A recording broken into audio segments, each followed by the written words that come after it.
Hey everyone, and welcome back to my channel. Today, I'm absolutely thrilled to dive into a narrative summary of Khalil Gibran's timeless and profound masterpiece, The Prophet. This isn't just a book, it's a spiritual and philosophical journey, and I can't wait to guide you through its beautiful and insightful pages. The Prophet, a journey of wisdom begins.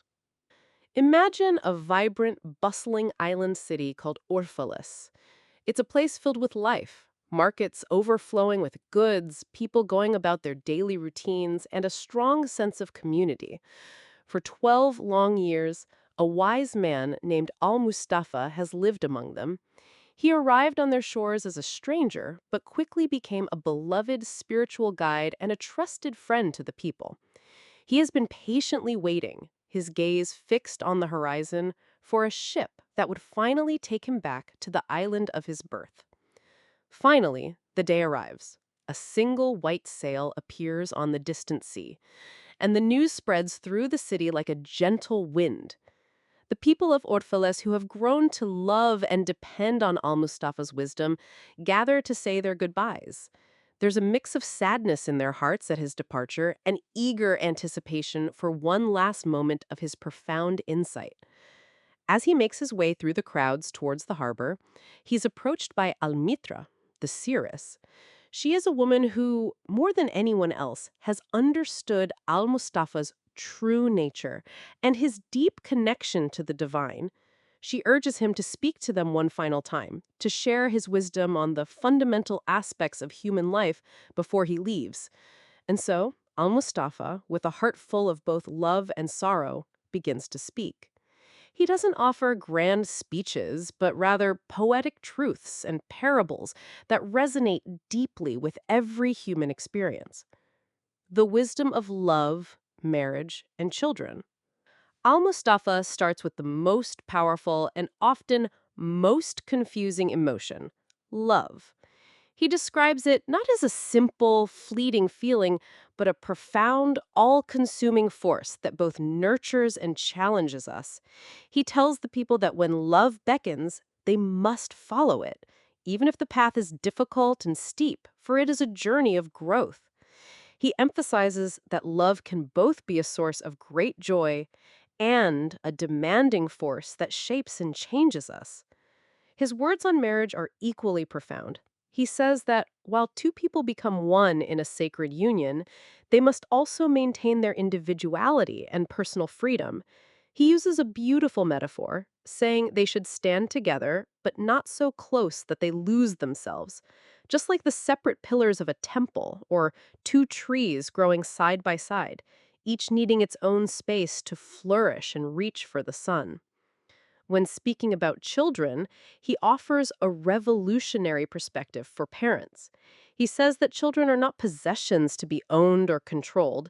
Instead, they are the sons and daughters of life's longing for itself.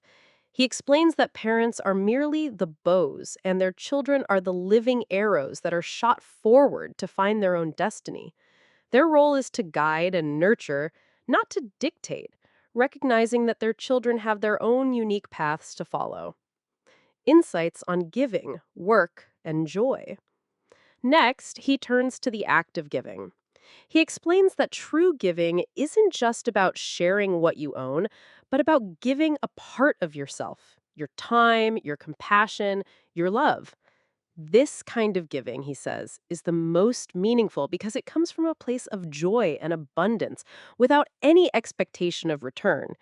It is in the act of selfless giving that we truly receive.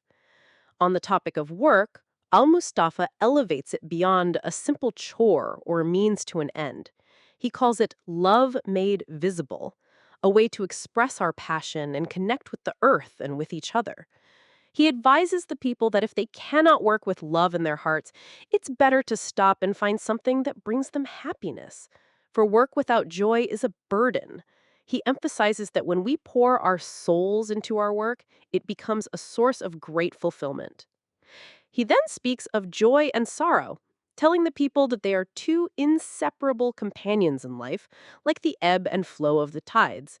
He teaches them that one cannot truly exist without the other, and that both are necessary for a complete and meaningful human experience.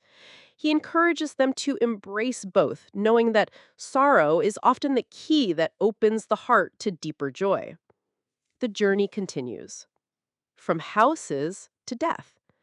Al-Mustafa continues his counsel, touching on various aspects of daily life. He speaks of houses as more than just shelters, but as extensions of our souls, filled with warmth and hospitality. He sees clothes not just as coverings, but as expressions of our inner selves, a way to honor our bodies. He talks about buying and selling as a transaction that should serve the community with honesty and fairness, not just individual gain. He addresses the difficult subjects of crime and punishment, suggesting that true justice is not just about retribution, but understanding the roots of wrongdoing and offering compassion. He speaks of freedom not as the absence of rules, but as the liberation from our own inner chains and fears. He tells them that to be free from the fear of death, be free from the fear of life. He tells them that pain is what helps us grow and gain a deeper understanding of ourselves, saying, your pain is the breaking of the shell that encloses your understanding. And he also reminds them that friendship is a sacred bond built on mutual respect, and that prayer should be a source of joy and gratitude, not just a desperate plea for help. And finally, in one of the most comforting parts of the book, he speaks of death not as a dreaded end, but as a peaceful transition, a return to the great ocean of being. He assures them that there is no need to fear it, as it is a natural and beautiful part of life's eternal cycle. A final farewell and a call to read.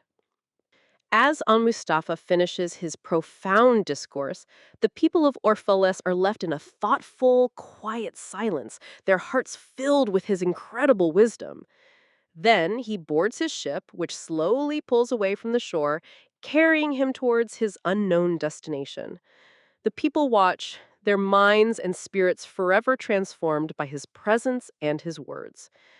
So, why should you read the prophet? Because it's so much more than just a book. It's a guidebook for life.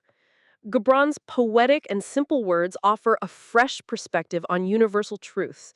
This book will help you navigate life's complexities with grace and wisdom, offering a fresh way to look at love, family, work, and spirituality. It's a book you can return to again and again, and with each reading, you'll find new and deeper meaning. Final thoughts. Thanks for watching. I truly hope you enjoyed this summary and that it inspires you to read The Prophet for yourself.